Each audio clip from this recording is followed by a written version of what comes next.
Amado Padre Celestial, suplicamos, Señor, tu bendición en dirección y sabiduría del Espíritu Santo para poder comprender tu palabra. Ayúdanos, Señor, a no perdernos en el entendimiento. Toma control de nuestras mentes para que captemos el mensaje que está codificado en la Biblia, pero que ha sido revelado a través del don profético. Señor, rogamos que tu presencia esté con nosotros y podamos a través de este estudio mirar, Señor, cómo la profecía predice lo que ha de venir en los futuros días. Señor, acompáñanos en este estudio, que tu Espíritu Santo nos ilumine y nos dé entendimiento. Lo pedimos en el nombre de Jesús. Amén.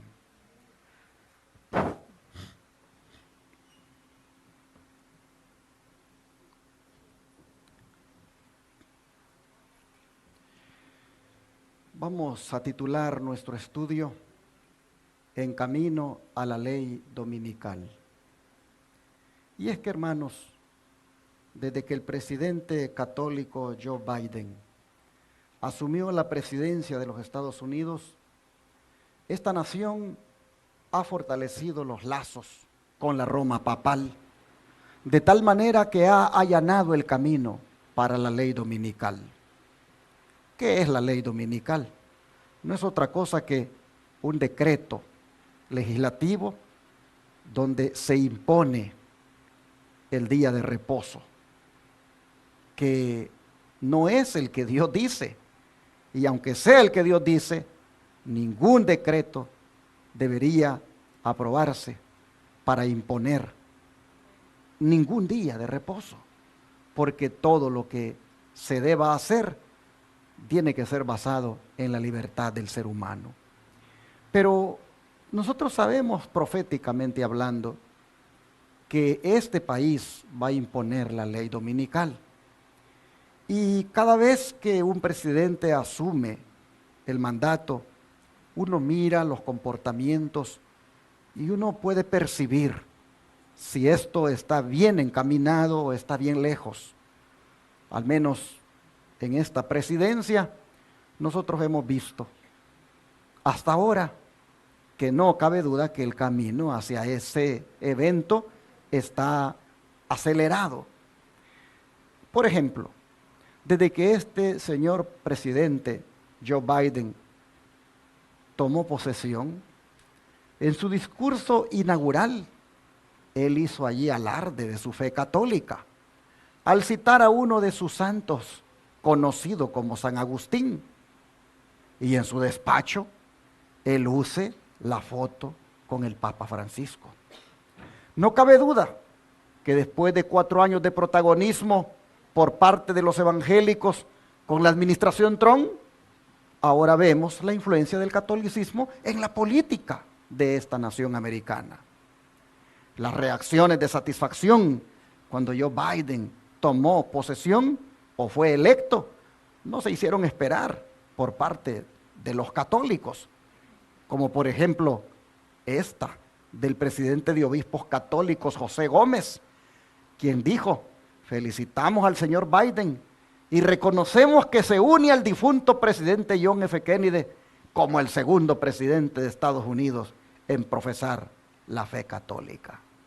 Y mientras este presidente de obispos católicos decía esto, los medios de comunicación católica comenzaron también a hacer ver algo interesante en el cambio de mando.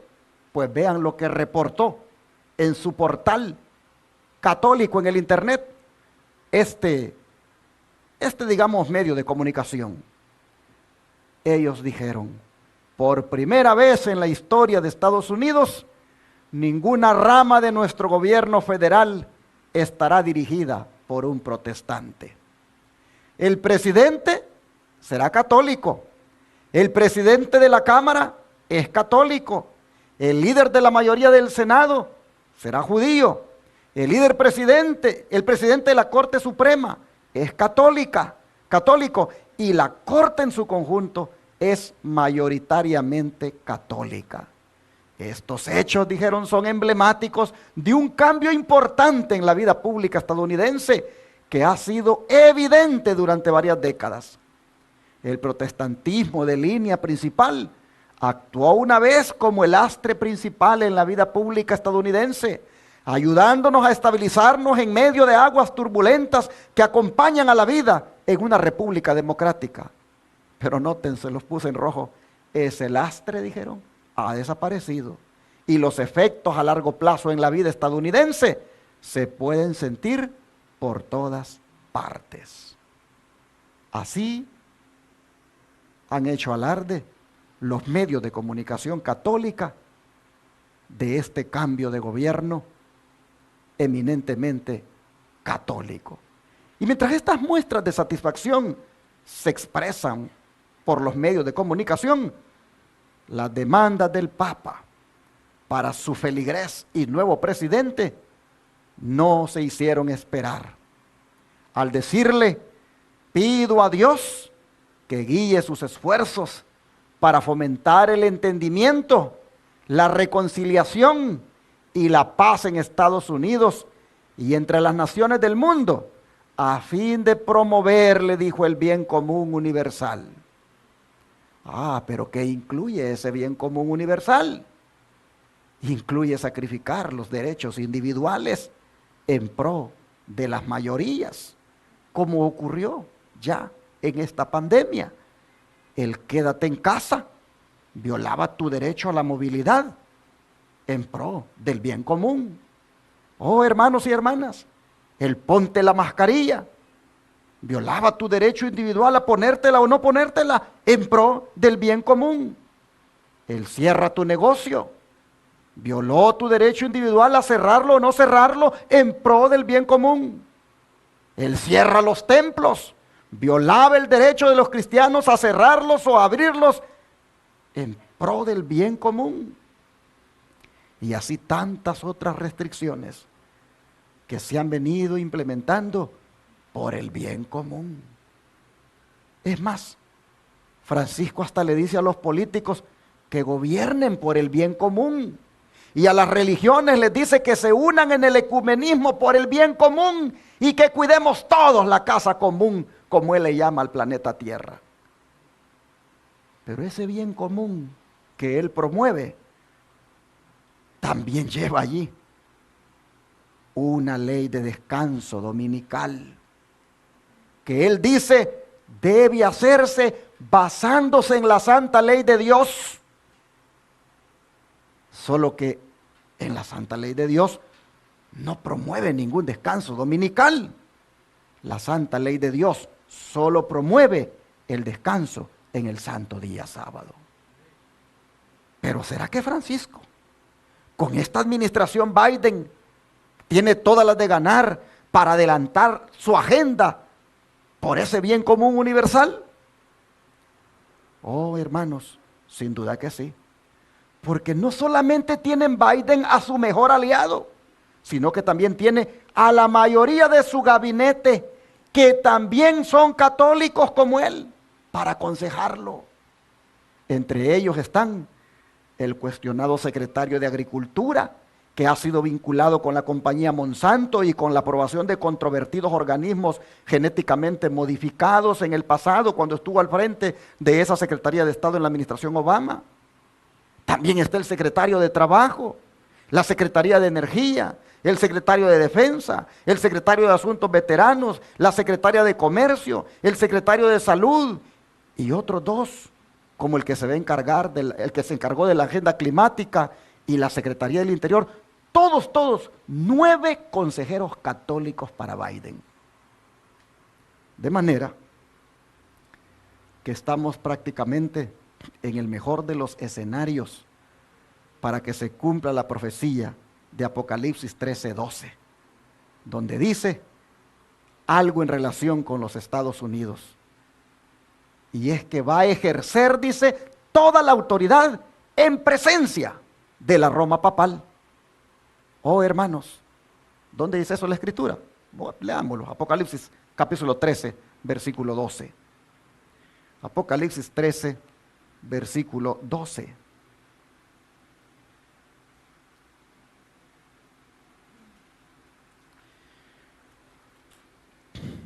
Dice, y ejerce toda la autoridad de la primera bestia en presencia de ella, y hace que la tierra y los moradores de ella adoren a la primera bestia, cuya herida mortal fue sanada. Usted dirá, pero ¿dónde menciona acá a los Estados Unidos? ¿Dónde menciona acá a la Roma papal? Yo no veo por ningún lado esos nombres. Ah, mis hermanos, es que están mencionados en forma de símbolos.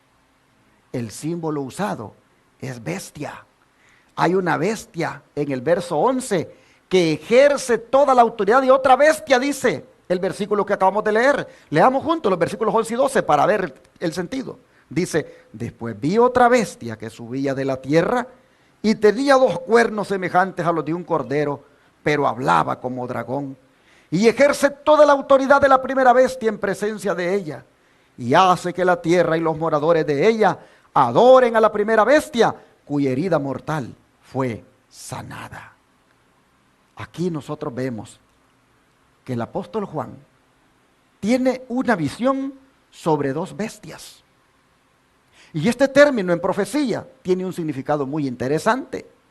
Vayamos al libro de Daniel para ver su significado, ya que los estudiosos de la Biblia dicen que debemos estudiar los libros proféticos de Daniel y Apocalipsis juntos. Vamos a Daniel 7, versículo 17, para ver el significado del término bestia. Daniel 7, versículo 17. Y la escritura dice de la siguiente manera: estas 4 grandes bestias son 4 reyes que se levantarán en la tierra. Oh, hermanos y hermanas, las bestias en profecía son símbolos de reyes. Las 4 bestias mencionadas aquí son ni más ni menos que el león, el oso, el leopardo y la bestia espantosa sin nombre que se registran en los versículos 2 al 7 de aquí mismo del capítulo 7. No lo vamos a leer todo porque ustedes ya han leído estos pasajes. Solamente que estas 4 bestias, el profeta Daniel dice que son reyes o gobernantes. Pero como los reyes o gobernantes están puestos sobre reinos o naciones, el versículo 23 interpreta a las bestias como reinos también. Leamos el verso 23. Dijo así: la 4ª bestia será un 4º reino en la tierra, el cual será diferente de todos los otros reinos, y a toda la tierra devorará, trillará y despedazará. Así encontramos entonces el significado del término bestia, que se refiere a un rey, reino o nación. Habiendo entendido esto, vámonos otra vez a Apocalipsis 13, para ver si las bestias mencionadas allí se refieren a los Estados Unidos y a la Roma papal. Vamos a capítulo 13 nuevamente de Apocalipsis.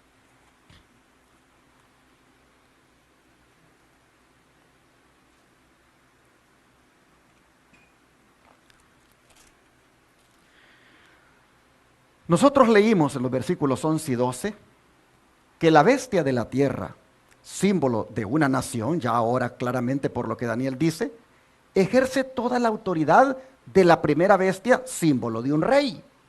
Por lo tanto, ella viene a ser la segunda. Pero ¿qué les parece si antes de identificarla, identificamos quién es la primera bestia que se menciona en el versículo 12? Juan nos dice que ella tiene una herida mortal que ha sido sanada. Para que tengamos más información de ella, ¿qué les parece si leamos más atrás? Desde el versículo 1 al 10. Leámoslo. Capítulo 13, versículo 1 al 10. Me paré sobre la arena del mar y vi subir del mar a una bestia que tenía 7 cabezas y 10 cuernos, y en sus cuernos 10 diademas, y sobre sus cabezas un nombre blasfemo. Y la bestia que vi era semejante a un leopardo, y sus pies como de oso y su boca como boca de león. Y el dragón le dio su poder y su trono y grande autoridad. Vi una de sus cabezas como herida de muerte, pero su herida mortal fue sanada. Y se maravilló toda la tierra en pos de la bestia. Y adoraron al dragón que había dado autoridad a la bestia. Y adoraron a la bestia diciendo, ¿quién como la bestia y quién podrá luchar contra ella? También se le dio boca que hablaba grandes cosas y blasfemias. Y se le dio autoridad para actuar 42 meses. Y abrió su boca en blasfemias contra Dios, para blasfemar de su nombre, de su tabernáculo y de los que moran en el cielo. Y se le permitió hacer guerra contra los santos y vencerlos.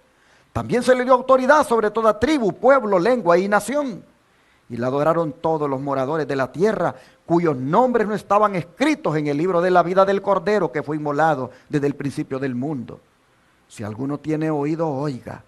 Si alguno lleva en cautividad, va en cautividad. Si alguno mata a espada debe ser muerto. Aquí está la paciencia y la fe de los santos. Nosotros vemos aquí, hermanos, que la primera bestia dice sube del mar, en contraposición a la segunda, que ya vimos, sube de la tierra. El mar en profecía representa pueblos, muchedumbres, naciones y lenguas, mientras que la tierra representa lo opuesto, es decir, un lugar desierto o escasamente poblado. Pero a esta bestia que sube del mar, Satanás, dice, simbolizado aquí por el dragón, le da su poder, pero se lo da por medio del Imperio Romano. ¿Y a quién los historiadores vieron que Roma le dio su poder? Veamos lo que Thomas Stanley nos dice en su libro La filosofía de la historia al respecto. Los papas llenaron el vacío dejado por los emperadores de Roma, heredando del paganismo su poder, su prestigio y sus títulos. Constantino dejó todo al obispo de Roma. El papado no es sino el espíritu del extinto imperio romano con la corona puesta y sentado sobre su tumba. Y hermanos y hermanas, algunos escritores católicos aceptan que la Iglesia de Roma recibió poder temporal de los césares que gobernaban a Roma pagana. Pues vean el siguiente artículo. Hace muchísimos años, cuando Roma, a causa de los emperadores occidentales, fue dejada a merced de las hordas bárbaras, los romanos se tornaron a una figura en busca de ayuda y protección, y le pidieron que gobernara sobre ellos. Y así, en esta sencilla manera, recibiendo el mejor título de todos respecto a derecho regio, empezó la soberanía temporal de los papas.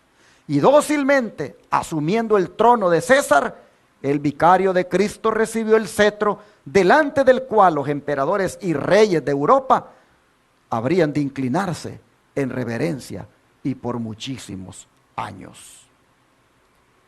Por eso, hermanos, es que hemos leído que el dragón le dio su silla, su poder, grande autoridad.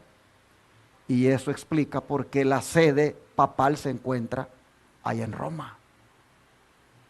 Es más, se dice que ella es la Iglesia católica, apostólica y romana.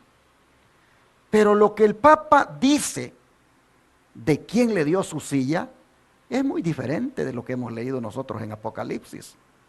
Vean lo que dijo por lo menos el Papa Pío XI sobre quién le dio su silla. Dice: Italia, nuestra propia tierra natal, el país donde la mano de Dios que dirige el curso de la historia ha establecido la silla de su vicario en la tierra. En esta ciudad de Roma, que siendo la capital del maravilloso imperio romano, fue hecha por él la capital de todo el mundo, porque él la hizo la silla de una soberanía que, extendiéndose más allá de los confines de naciones y estados, abraza dentro de sí a todos los pueblos del mundo. Encíclica Ubi Arcano de Pío XI, 23 de diciembre de 1922. En esto que el Papa dice, no es otra cosa que una blasfemia al atribuirle a Dios algo que la palabra dice, que quien le dio la silla fue el dragón. O sea, el diablo, a través de la Roma pagana. Él dice, no, quien nos dio la silla fue Dios. Dios dirigió el curso de la historia y estableció la silla de su vicario en la tierra. No, Apocalipsis dice que quien le dio la silla, quien le dio el poder, quien le dio la grande autoridad fue el dragón, fue el diablo. Pero con toda propiedad, por eso entonces es que la revista Time puso una foto del Papa en su portada hace unos años atrás y la tituló El Nuevo Imperio Romano. Y esto está respaldado por el don de profecía, vean ustedes. En el Conflicto de los Siglos, página 492 dice, en el capítulo 13, versículos 1 al 10, se describe otra bestia parecida a un leopardo, a la cual el dragón le dio su poder, su trono y grande autoridad. Este símbolo, como lo han creído la mayoría de los protestantes, representa al papado, el cual heredó el poder y la autoridad del antiguo imperio romano. Se dice de la bestia parecida a un leopardo que le fue dada una boca que hablaba cosas grandes y blasfemias, y abrió su boca para decir blasfemias contra Dios, para blasfemar su nombre y su tabernáculo y a los que habitan en el cielo. Y le fue permitido hacer guerra contra los santos y vencerlos, y le fue dada autoridad sobre toda tribu, pueblo, lengua y nación. Esta profecía es casi la misma que la descripción del cuerno pequeño en Daniel 7 y se refiere sin duda al papado. Así, hermanos, vemos nosotros que el espíritu de profecía concuerda con lo mismo que dicen los historiadores, con lo que dijeron los reformadores protestantes, y solo aclara de que fue el dragón, el diablo, el que le dio la silla, el poder y la autoridad. Hermanos, este poder romano llamado el papado, simbolizado por la bestia parecida a un leopardo de Apocalipsis 13, este es el único que ha hecho guerra contra los santos. Lo ha hecho en el pasado. Sigue diciendo el don de profecía. En el Conflicto de los Siglos, página 492, le fue dada autoridad para hacer sus obras 42 meses. Y dice el profeta, vi una de sus cabezas como si hubiese sido herida de muerte.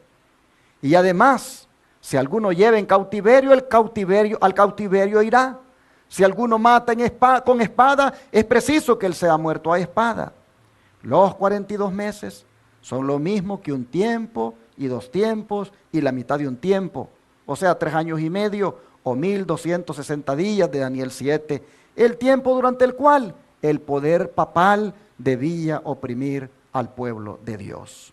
Este periodo, como fue indicado en capítulos anteriores, empezó con la supremacía del papado en el año 538 y terminó en 1798.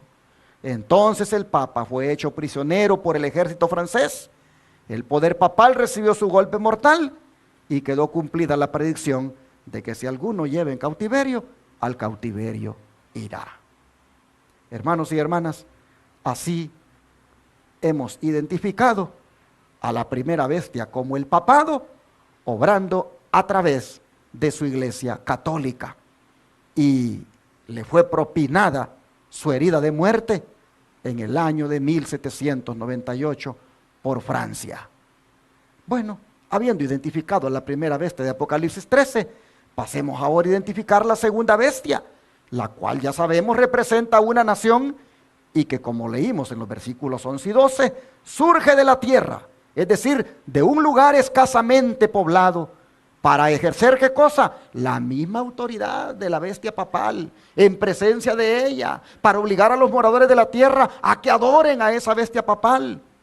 ¿Qué nación sería esta que surgió para la época cuando la bestia papal recibió su herida de muerte por parte de Francia en 1798? Ni más ni menos que los Estados Unidos de América. La profecía ubica el surgimiento de esta nación como bestia de la tierra, de un lugar poco poblado. Lo ubica después de aquel acontecimiento, cuando a la primera bestia se le propinó su herida de muerte en 1798. El don de profecía lo confirma en el conflicto de los siglos, página 493 a la 494, diciendo, aquí se presenta otro símbolo. El profeta dice, vi otra bestia que subía de la tierra y tenía 2 cuernos semejantes a los de un cordero. 13:11, que ya leímos.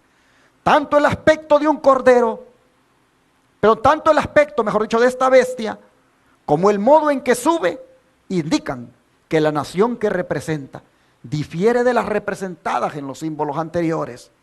Las que han gobernado el mundo le fueron presentados al profeta Daniel en forma de fieras que surgían mientras los 4 vientos del cielo combatían en la gran mar. En Apocalipsis 17, un ángel explicó que las aguas representan pueblos y naciones y lenguas. Los vientos simbolizan luchas. Los 4 vientos del cielo que combatían en la gran mar representan los terribles dramas de conquista y revolución por los cuales los reinos alcanzaron el poder. Pero la bestia, con cuernos semejantes a los de un cordero, que subía de la tierra, la de Apocalipsis 13, hermanos, 11 y 12, esta dice, en lugar de derribar a otras potencias para establecerse, la nación, dice así, representada, sube en territorio hasta entonces antes desocupado y crece gradual y pacíficamente. No podía pues subir, dice, entre las naciones populosas y belicosas del viejo mundo, ese mar turbulento de pueblos y muchedumbres y naciones y lenguas. Hay que buscarla en el continente occidental. ¿Cuál era? ¿Cuál era en 1798 la nación del Nuevo Mundo cuyo poder estuviera entonces desarrollándose de modo que se anunciara como nación fuerte y grande, capaz de llamar la atención del mundo? ¿Cuál era? La aplicación del símbolo, dice, no admite duda alguna, que una nación y solo una responde a los datos y rasgos característicos de esta profecía. No hay duda de que se trata aquí de los Estados Unidos de Norteamérica. Una y otra vez, el pensamiento y los términos del autor sagrado han sido empleados inconscientemente por los oradores e historiadores al describir el nacimiento y crecimiento de esta nación. El profeta vio que la bestia subía de la tierra y según los traductores, la palabra dada aquí por subía significa literalmente crecía o brotaba como una planta. Y como ya lo vimos, la nación debe nacer en territorio hasta entonces desocupado. Un escritor notable, al describir el desarrollo de los Estados Unidos, habla del misterio de su desarrollo de la nada. Y dice, como silenciosa semilla crecimos hasta llegar a ser un imperio. Un periódico europeo habló en 1850 de los Estados Unidos como de un imperio maravilloso que surgía y que en el silencio de la tierra crecía constantemente en poder y gloria. Oh, hermanos y hermanas, Eduardo Everett, en un discurso acerca de los peregrinos fundadores de esta nación, dijo, buscaron un lugar retirado que por su oscuridad resultara inofensivo y seguro en su aislamiento, donde la pequeña iglesia de Leiden pudiera tener libertad de conciencia. He aquí las inmensas regiones sobre las cuales en pacífica conquista han plantado los estandartes de la cruz. Así, hermanos, el conflicto de los siglos nos presenta a los Estados Unidos de América como la segunda bestia. ¿Pero qué simbolizan los cuernos de ella? ¿Qué simbolizan los cuernos de esta segunda bestia, los Estados Unidos? El don de profecía nos lo dice. En el Espíritu de Profecía, tomo 4, página 277, dice, aquí hay un símbolo notable del surgimiento y crecimiento de nuestra nación, Estados Unidos. Y los cuernos semejantes a los de cordero, emblemas de inocencia y mansedumbre, representan bien el carácter de nuestro gobierno, como se expresa en sus 2 principios fundamentales, republicanismo y protestantismo. Eso significan los 2 cuernos. Pero la inocencia, hermanos, la inocencia de un cordero, la mansedumbre de un cordero, como lo tuvo los Estados Unidos cuando recién surgió, la profecía dice de que se le termina y comienza a hablar como dragón. Pues ustedes vean nuevamente, leamos los versículos 11 y 12 del capítulo 13. Dice: después vi otra bestia que subía de la tierra. Tenía 2 cuernos semejantes a los de un cardero, o sea, de republicanismo y protestantismo, pero hablaba como dragón. Ah, mis hermanos, preguntamos, ¿ha hablado los Estados Unidos como dragón? ¿Está hablando como dragón? Sin duda que sí. ¿De qué manera? Dice la Review and Herald del 01/01/1889. La profecía representa al protestantismo con cuernos semejantes a los de un cordero, pero que habla como dragón. Ya estamos empezando a oír la voz del dragón. Hay una fuerza satánica que favorece el movimiento dominical, pero está oculta. Aún los hombres que están ocupados en la obra están ciegos en cuanto a los resultados que seguirán a su movimiento. Que los hijos de Dios, guardadores de los mandamientos, no permanezcan ahora en silencio, como si hubiéramos de conformarnos con la situación. Lo que nos espera es una guerra continua, en la cual nos arriesgamos a ser encarcelados, a perder las propiedades y aún la vida por defender la ley de Dios, la cual está siendo invalidada por las leyes de los hombres. Y en ese hablar como dragón, hermanos, es que con algún gobierno de turno de los Estados Unidos, esta nación ejercerá toda la autoridad en presencia del papado. Ejercerá toda la autoridad que el papado tuvo en la Edad Media. Y va a hacer entonces los Estados Unidos lo que dicen los versículos 14 al 17. Leamos. Y engaña a los moradores de la tierra con las señales que se le ha permitido hacer en presencia de la bestia, mandando a los moradores de la tierra que le hagan imagen a la bestia que tiene la herida de espada y vivió. Y se le permitió infundir aliento a la imagen de la bestia, para que la imagen hablase e hiciese matar a todo el que no la adorase. Y luego dice que hacía que a todos, pequeños y grandes, ricos y pobres, libres y esclavos, se les pusiese una marca en la mano derecha o en la frente, y que ninguno pudiera comprar ni vender, sino el que tuviera la marca o el nombre de la bestia o el número de su nombre. Oh, mis hermanos, ¿cómo deberíamos entender esto? El don de profecía nos lo dice. Conflicto de los siglos, página 496. En el apartado que dice, diciendo a los que habitan sobre la tierra que hagan una imagen de la bestia, dice: aquí tenemos presentada a las claras una forma de gobierno en el cual el poder legislativo descansa en el pueblo, y ello prueba que los Estados Unidos de Norteamérica constituyen la nación señalada por la profecía. Pero ¿qué es la imagen de la bestia? ¿Y cómo se la formará? La imagen es hecha por la bestia de 2 cuernos, y es una imagen de la primera bestia. Así que para saber a qué se asemeja la imagen y cómo será formada, debemos estudiar los rasgos característicos de la misma bestia, o sea, el papado. Y luego en rojo lo pongo, dice: cuando la iglesia primitiva se corrompió al apartarse de la sencillez del evangelio y al aceptar costumbres y ritos paganos, perdió el espíritu y el poder de Dios, y para dominar las conciencias buscó el apoyo del poder civil.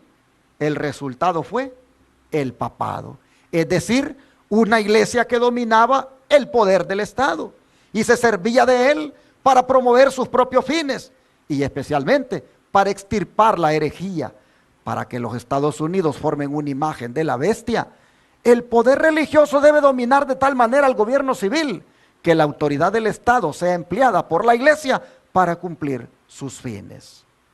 En otras palabras, Estados Unidos va a hacer lo mismo que un día hizo la iglesia primitiva cuando se unió con el poder civil.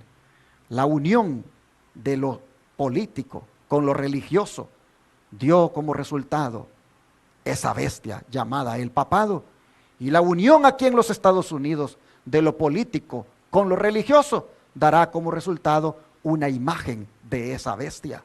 Ah, pero ¿con qué propósito? Con el propósito, hermanos, de ejercer persecución, con el propósito de quitar libertades.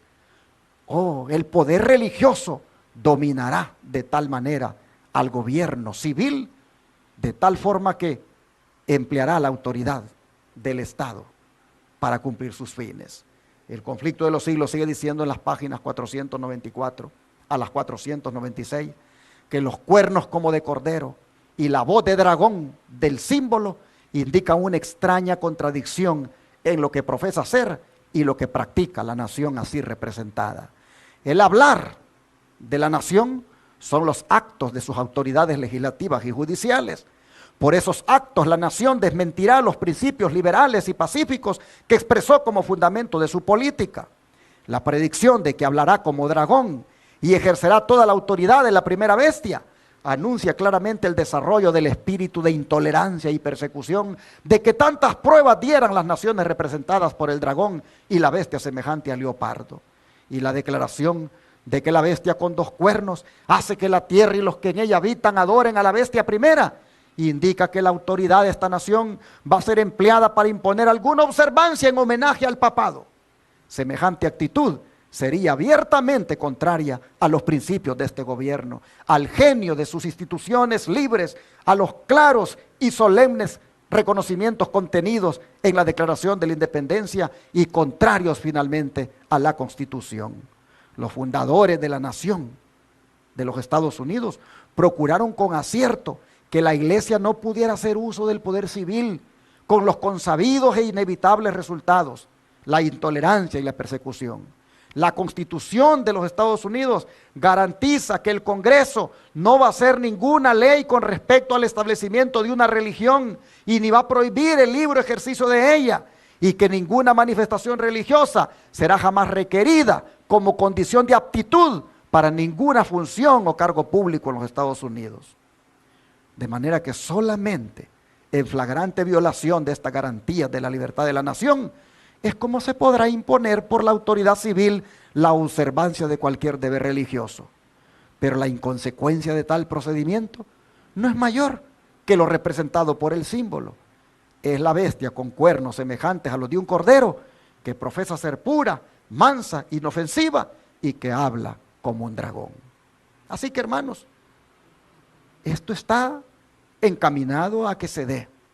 Esto está, hermanos, yendo aceleradamente y se va a dar. Hay vientos fuertes de que la separación entre iglesia y Estado se elimine. Hay personas que dicen que se acabe ya esa separación de iglesia y Estado. Oh, hermanos, cuando esa presión vaya incrementándose, llegará a violarse la Constitución y entonces esta nación hablará como dragón. Sigue diciendo el don profético en el conflicto de los siglos, página 495, y la declaración de que la bestia con dos cuernos hace que la tierra y los que en ella habitan adoren a la bestia primera, indica que la autoridad de esta nación va a ser empleada para imponer alguna observancia en homenaje al papado. Los que, comprendiendo las exigencias del cuarto mandamiento, prefieran observar el falso día de reposo en lugar del verdadero, le van a rendir así homenaje a aquel poder, el único que ordenó su observancia. Es decir, los que, habiendo entendido que el sábado es el día del Señor, pero prefieran observar el domingo, día de reposo falso, en lugar del verdadero, como es el sábado, entonces le estarán rindiendo homenaje a la bestia primera. Sigue diciendo, en Mensajes Selectos, tomo 2, página 123, Satanás ha sido perseverante e incansable en sus esfuerzos por proseguir la obra que comenzó en el cielo para cambiar la ley de Dios. Ha tenido éxito en hacer creer al mundo la teoría que presentó en el cielo antes de su caída, según la cual la ley de Dios era defectuosa y necesitaba una revisión.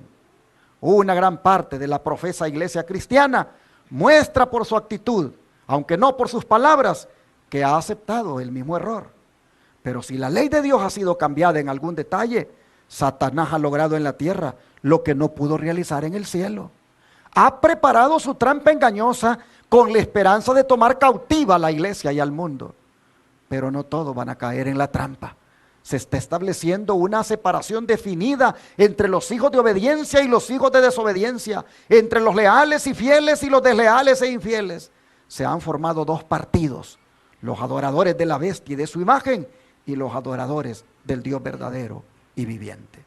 Los adoradores, hermanos, del Dios verdadero y viviente guardan el sábado, mientras que los adoradores de la bestia y su imagen guardan el domingo.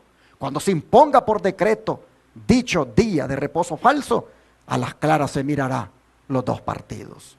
De manera que cuando los Estados Unidos haga esto, habrá ejercido toda la autoridad de la bestia papal en presencia de ella y va a obligar al mundo a adorar esa bestia.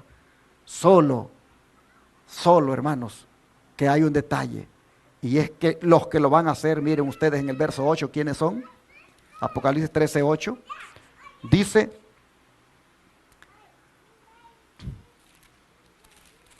dice de la siguiente manera: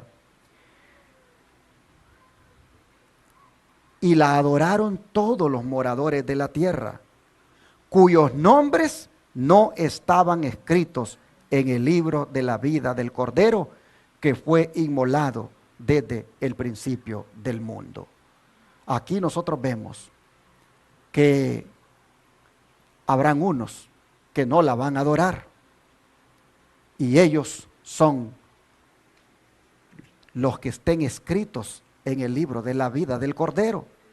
Está implícito porque los que la adoran no tienen sus nombres registrados en el libro de la vida.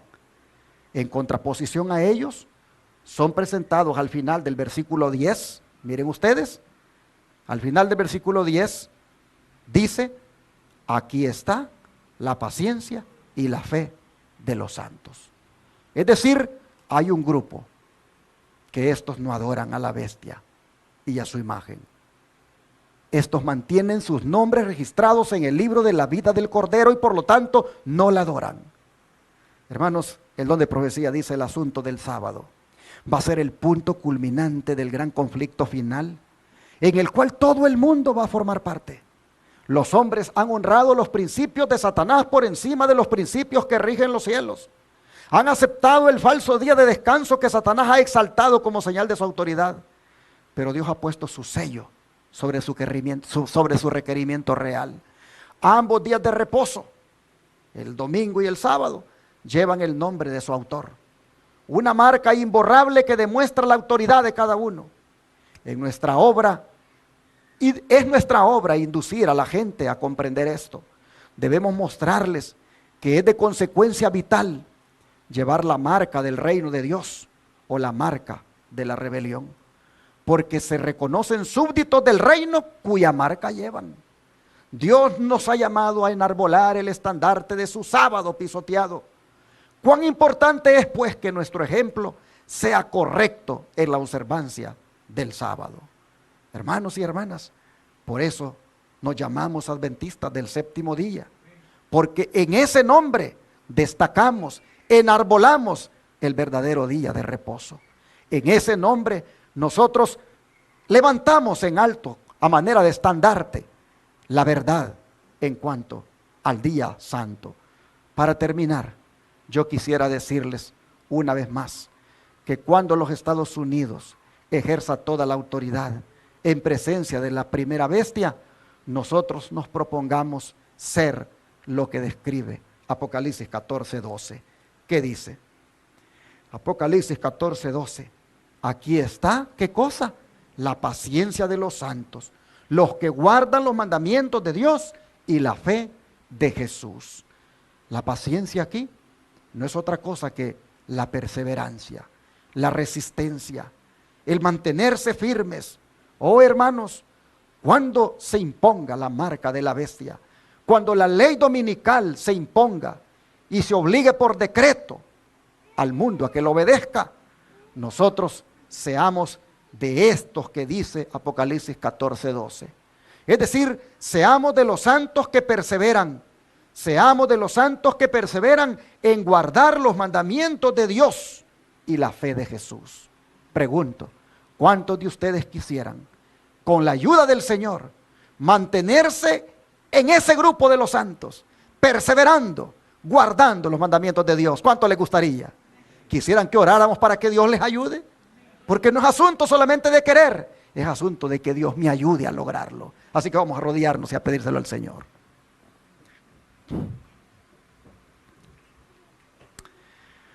Padre nuestro, nosotros sabemos, Señor, que el camino a la ley dominical está bien allanado.